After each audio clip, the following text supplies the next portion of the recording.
Hello and welcome to today's episode of Market Talk. We're delighted to be joined by Marcello Distefano, who's the Managing Director of the San Carlo Restaurant Group, and also Jared Greenhalgh, who is the Business Development Manager at Panasonic UK. Good afternoon, good morning to you both. Great to have you here, and welcome to the show. Marcello, I thought perhaps we could begin with you. You know, you're the MD of a very large and established restaurant group that has been operating in the UK, I think, since 1992. You have sites all across the UK. How has the year been for you? And what have you learned in these last 9 months? Without swearing. Yeah, look, we all know our industry and leisure in as a whole has taken the biggest brunt of this, and of course we're in a sociable industry, and the year it's been a weird journey actually. I think it has been a real roller coaster ride. I think the fear in that first few weeks before lockdown. I think we reacted quite well. We saw what was coming. Obviously, having Italian roots, family in Italy, we could see what was happening in Italy. And it was inevitable that it was going to come to us. I still think there was a little period beforehand where people were just watching it thinking, that's not really going to happen here, is it? And we were all going about our days, as normal, sporting events were still happening. So, but we really early doors started cutting ties off stuff, started really protecting the cash flow. And then we went in, obviously we then got into lockdown. And I think it was quite a weird moment. And I guess a lot of businesses are the same, but because of the length of it, we were able to hibernate properly. And I think we did find ourselves in this kind of eye of the storm where suddenly there's a calm, you sat there, there's no money, well, there's very little money going out, nothing coming in. But it was like a weird point where you could just take stock about what was happening. I think actually it's probably been more stressful through the second wave of this virus, and actually it's been more expensive. I think there's been a lot more changing of the goalposts, trying to react to change in the market. Obviously, because we're across the UK and with a tier system, you're just juggling the whole time. You're moving your attention from one place to the other. And obviously, we were just talking before. This week we could have a situation whereby London goes into a tier 3. So we've got 6 sites being shut down in London, but then we're opening up another 6 sites in Manchester. So it has been a hugely difficult year. But as a learning process, I think all businesses have learned a hell of a lot. Nobody ever I remember I was chatting just before lockdown with a group of friends, but other CEOs, MDs, and we sat there and we were having lunch and we said, what happens if everything went to zero? And we all kind of laughed it off and said, no, it's not going to, it's not going to go to zero. There'll be something. And it did, and it's a very strange thing for that to happen. And I think it's sometimes when you realize your own, you have these moments when you realize your own mortality. The same thing happened in business. Actually, you're suddenly looking and going, if everything goes to zero, how long can the business last? Yeah. And it's not as long as you think. And so it's been a really interesting period. And I think things we've learned from that about, cash flows and all that kind of stuff, I think will have a really good effect on the business moving forward. And have you had to, how heavily have you had to adapt or restructure the business during the course of this year, based on what you've just described there? We haven't adapted a lot. One of the first things, and I think for a lot of people, was cash flow. Cash has always been king. We've always said that, but really, is it? And I think this taught us to really focus on cash flow. So I know lots of people have gone off and done, the delivery stuff, and we gave it a go, but it didn't really work for us. Just didn't work for our model, and it was loss making. And we just kind of thought, yes, we could start trying to do different things in meal boxes and all that stuff, but we just thought it better stay closed, minimize costs as much as possible, and wait to come through the other side. So yeah, we've I wouldn't say we've adapted a lot, and we haven't had to make loads of restructuring.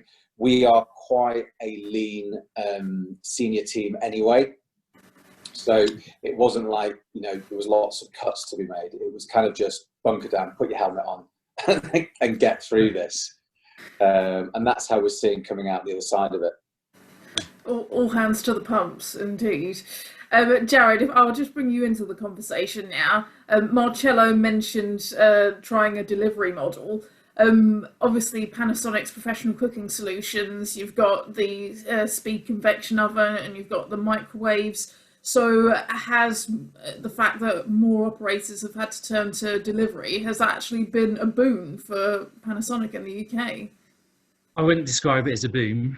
I think the way it's been, I think speaking from a manufacturer's point of view, I think the biggest thing we've seen this year really is the frustration within what's happened with the industry. And I think that's tempered with kind of, how should I describe it? I think both personally, but also professionally, there's a big focus on self-awareness of where we are. And I think when you see what's happened, I mean, you hear all the headlines. I mean, I think the latest one was, I think there's 47,000 pubs, which is obviously a big part of our business. And I think there's only 19,000 currently operating. And the figures, I think now about 10,000 possibly that will not be open, which is, devastating really for the industry. And I think the human cost and we're yet to see, I think, the full kind of unraveling of that. I think that I've seen it obviously being within the industry that the operators have had a horrendous time. And I think you've just heard some of that now. But I think also behind that, the supply chain, you don't see, and you guys will know probably more than anyone, you see all the redundancies that have happened and the stress that's going to cause going forward. And this massive realignment of the whole industry really is quite shocking. So I suppose at Panasonic, we've kind of been in waves. We had obviously a massive drop off, I think, as the whole industry did when we went into the full lockdown. And then there was probably a better than expected recovery, probably around the July time, where we saw levels really kind of increase, probably more than we thought they would. And then obviously again a drop off. So there's this kind of wave, and I think it's exhausting. I think that's what most people feel. I think it's frustrating. I think, and I think I hope, and I see it with a lot of the manufacturers, there's kind of this empathy towards it, because you've got the guys at the front end, the operators are really struggling. You've then got the guys who are just supplying those operators, they're struggling. And I see it as the manufacturers, kind of the way we're looking at it is to try and be as empathetic as possible to those situations, whether they're financial, whether they're supplying kit, etc. And really not too focused on what the sales are. I think most manufacturers, they're honest now, are saying, look, this year has been this year. We've got to look forward and what we can do for the industry as a whole to come together, as in starting probably next financial year, as most people see it in April. And I think that's where we're all our focus has been on. Yes, indeed. Obviously, Panasonic is headquartered in Japan. So has it helped then being part of this international, very well-known multinational company? I think personally, I've been I count myself very fortunate. I think because as you're aware, we're diversified across many sectors, and some obviously within the home sector have done particularly well. The professional side obviously struggled, as everyone has done. But I think from personally, I'm quite fortunate that the business as a whole, as Panasonic, has been incredibly good and very supportive actually of all the employees because of the ability to diversify across lots of different sectors. So yes, it has helped. It has helped. I think, when I look at some of the other guys that are in the manufacturing industry and catering equipment, it must have been 100 times tougher, So yeah, personally, I'm like I said, I count myself quite fortunate. And I think we need to then kind of repay that somewhat in what I try and do and the way I think about things with regards to, especially our customers, how we're dealing with them. Okay, and Jared, Marcello had mentioned that he sort of viewed the situation in Italy unfolding before it happened here in the UK, and sort of how that gave him some insight into what was to come. Was that the same for you guys from a manufacturing point of view because of having your headquarters based out in Asia? Yeah, so we did see a lot happen beforehand. They handled it in different ways. There were a lot of parallels actually between how they handled, for example, the remote working and things like that. That we obviously saw what they were doing, and that's been replicated over here in the head office, about numbers in the office, about how the flows in the office go. So right from day one, we restricted the numbers within the office. We restricted pathways in and out the office, etc. We have cleaning stations everywhere. So as a company, I think we got a little bit of a head start because we saw what was going on elsewhere. It doesn't really make any difference when it comes to the equipment side. Sure. Okay. We had no control over that. Yeah. Okay. Fair enough. And Marcello, to return the conversation to you, and looking really at the situation in terms of the support that has been provided to the industry this year, the furlough scheme and support with rents and so on. I think the majority of people in the hospitality industry would argue that it just doesn't go far enough, and the numbers in terms of unemployment would seemingly support that. I just wonder what you felt would make a difference in terms of further support that's needed. Obviously, furlough, was a huge amount of support. I don't think I've ever felt so elated when we found that out on that, was it the Friday, I think? Because I think Boris had said on the Monday, avoid restaurants and, bars and hospitality in general, but with nothing in place. And we literally saw our sales drop by about 90% overnight. And so that week was probably the worst week I've ever experienced in business. Like Jared was saying, post the first lockdown, actually some of the things have been put in place, apart from the rents discussed in a second. We were doing sales which we weren't expecting, and I think we were doing better than we thought in that July-August period. So that was a positive thing. Furlough was still helping. But where we're at now is, I know they've increased the debt moratorium, or extended it, sorry. But it's going to get to a point where those rents will be called in. And essentially, we had just piled up our industry full of debt. Fine, C-bills are on good rates and stuff, but at the end of the day, the debt is just increasing. Now, out of all our 20-odd sites we have, I would say, a good amount we've worked with, a good amount of the landlords we've worked quite well with.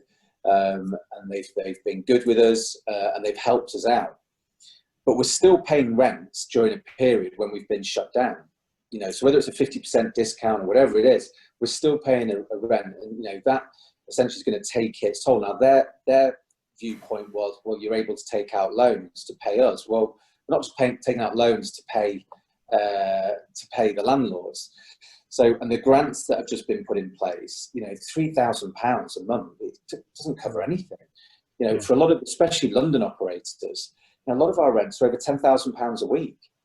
So, these things, are going to build up. You can't get through this period. Okay, we were reasonably lucky coming into this, that we, as a business, because we're a family business, we didn't have a huge amount of debt. We had minimum debt. Obviously, we've seen what's already happened in the market with those companies that have been PE-backed over the last 10 years, and they were filled with debt. And those have been the first to fall, collapse, or selling off sites.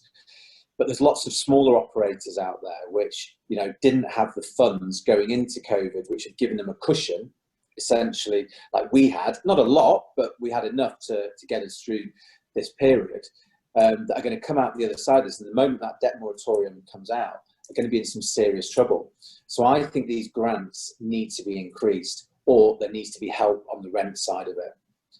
The government brought in, I can't remember what it was, but it was nothing. It was a piece of paper to say we should work together. Well, it means nothing, and there's certain landlords out there that have just said to us, I'm sorry, you're going to pay your rent. You can defer it for a year, but I still want my rent. Right. And that's going to, that's been hard for us to swallow, but for a lot of operators out there, that's horrendous. That's ends of their livelihoods. And this needs to be, you know, the government's kicking the can down the road, but at some point they've got to face this, because that's when we're going to see the reality of what's happened. Right now, we're all just kind of managing, stay afloat with furlough. But once this passes and these debts start getting called in, that's when we're going to see the real hardship in our industry. Yeah, even I was in London the other day looking at the amount of sites which have already closed, you know, and won't be reopening. It's quite shocking. Yeah, absolutely. So, I mean, into this volatile situation, the San Carlo Group is actually opening a new site in London, aren't you? In St Christopher's Place, close to Selfridges. So, how important is that investment in the context of the situation going on right now? And do you think that the London dining scene is going to bounce back in order to make that a good prospect going forwards? 100%. You know, we really do back London. I think those of us that know London well, we know that isn't just a normal city. You know, London's one of the great cities of the world, you know, and I believe that that footfall will come back. I do believe through the year we've all gone through as humans, you know, I think we're craving even more now to go away and to travel and, you know, stopovers, nights out. You know, and I know people are saying that they're not going to maybe travel as much business-wise, taking meetings, but I think we are missing that. We are missing that enjoyment of travelling for business as well, and, you know, going out for dinner with clients, shoppers, just, you know, just having those freedoms back. And I think, you know, London will come back. You know, Carluccio's is not just a site that suddenly came up and we decided to take it, that site in St Christopher's Place. It's a site we'd looked at for a while and we really liked. You know, unfortunately for Carluccio's, the way it panned out for them, but, you know, for us, it was an opportunity which we've taken. Yes, we've looked at other sites around London, but I think after this second lockdown, we're being more cautious. A lot of that decision making was happening in the July-August period. And even though I think as a business, we predicted probably the first 6-7 months quite well, I think we didn't foresee what's happening now.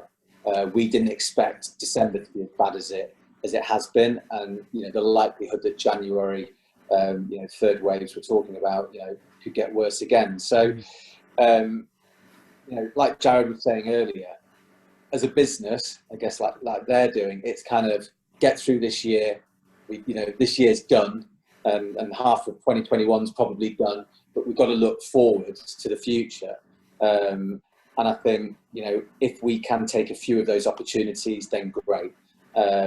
We will do, because I believe, you know, it will come back. Fingers crossed, fingers crossed. So where does this St Christopher's Place site fit into your overall expansion plans for hopefully a little bit later in 2021 then? As a business, we don't have a set philosophy saying, right, this is our strategy, we're going to open 4 next year, 5 the year after. We're a family business. We've grown relatively slowly over the years. We take opportunities when they arise. It's worked well for us. We've never overexerted ourselves. We've never taken on too much debt. We know it's a cracking site. We know that the footfall in a normal London setting is fantastic. We know the area is improving in terms of its offer. So, you know, a lot of the restaurant groups that are opening there, you know, it's raising the bar again. So we think we're in the right place. We know the area well because we have Alto on the top of Selfridges. So we know it's a key busy area, you know, and even during the last few months, actually, that's probably the Alto site on top of Selfridges is probably one of the ones that's performed the best in London. So there's still a good footfall around that area compared to, say, our other sites in London around Covent Garden. Obviously, there's no theatres, you know, and it's been disastrous around there. So yeah, it fits in with our plans. We are looking at other opportunities. We're doing other stuff on the franchise side as well. So in the Middle East, look, the market, everything will go back to normal. I think when we're in these scenarios, there's a lot of doom mongering, you know, at the end of the day. But as human beings, we are sociable creatures. You know, the thought that, you know, we're going to constantly all be on Zooms, you know, forever. Even I'm getting fatigued with Zoom calls now and meetings. And, you know, I was chatting with someone the other day, and it's like on these Zoom calls, I still think as a business, sitting in a room together and bouncing ideas off each other is a lot more fruitful than doing it over a video call. and being in the office and being in the office environment, I do find that you can get things done a lot quicker and get some better ideas coming out.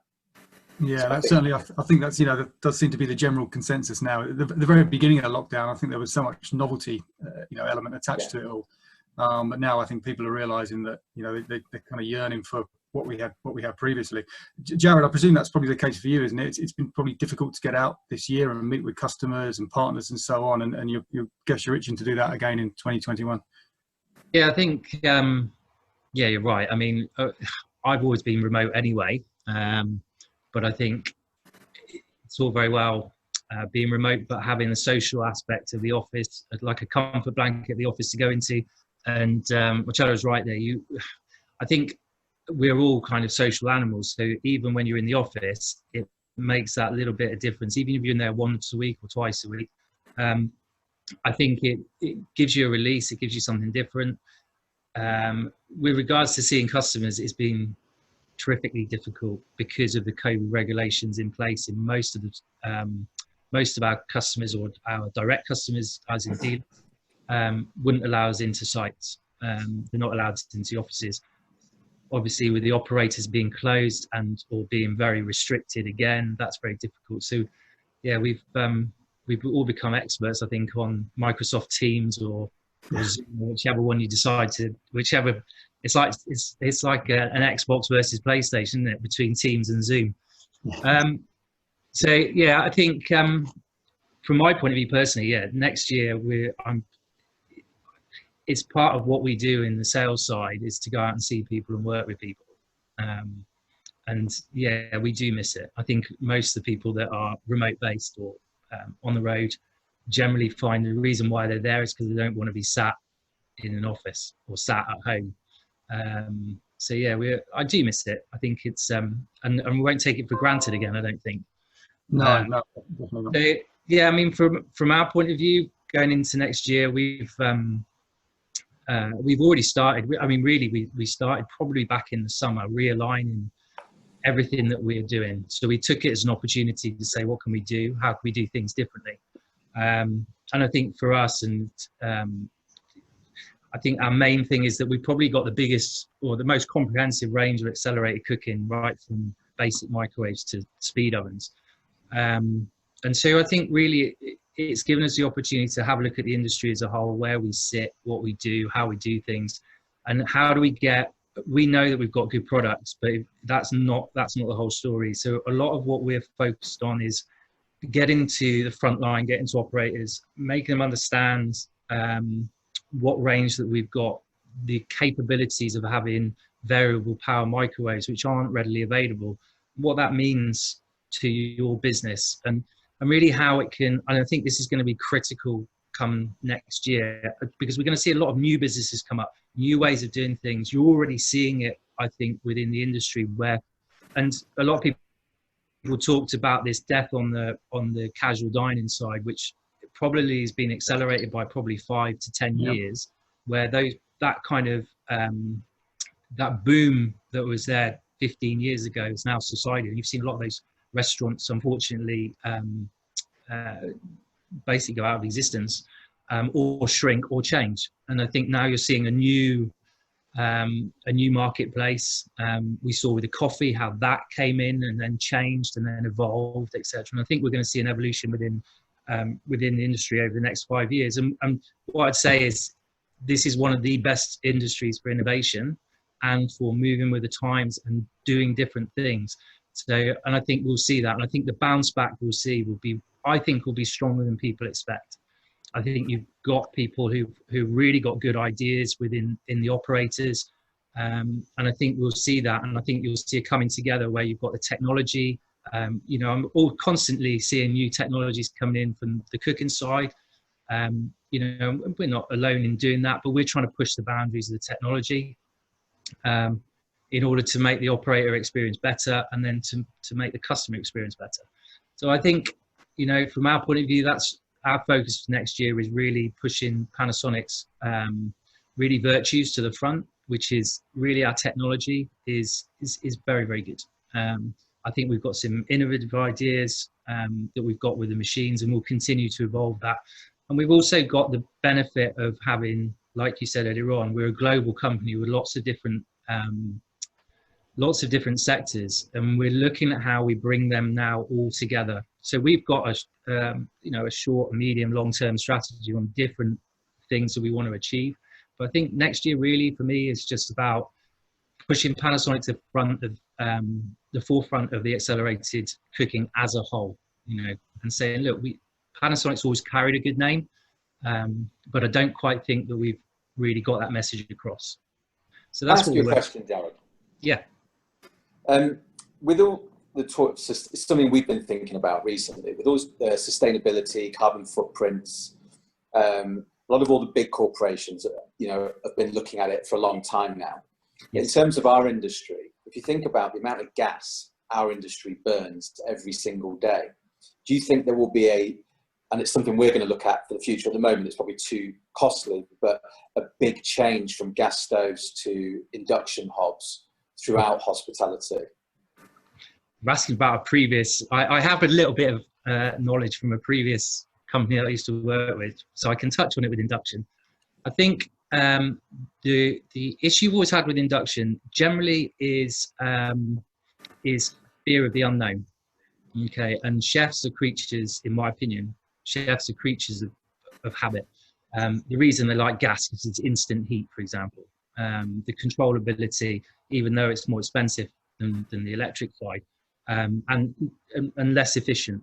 So if you can get over the hurdle, I think the big thing for the induction guys, and there's probably a lot more people more qualified than me to talk about it, but what I'd say with the induction is it's the getting over the hurdle of the technology and using it. Once you bridge that gap, and I think the new chefs coming through are getting it because they're used to seeing it and used to working on it. I think as that transpires, what you'll see is there'll be a move towards induction.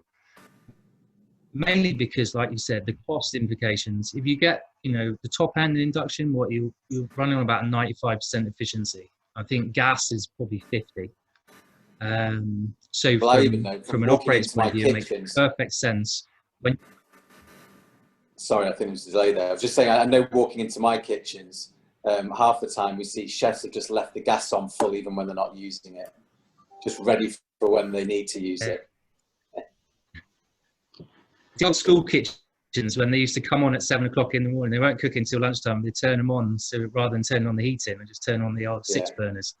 But I think the technology is there. I don't think it's as cost prohibitive as once you take a lifetime approach to a piece of machinery. I think that's where the cost savings are on induction. Not my area now, but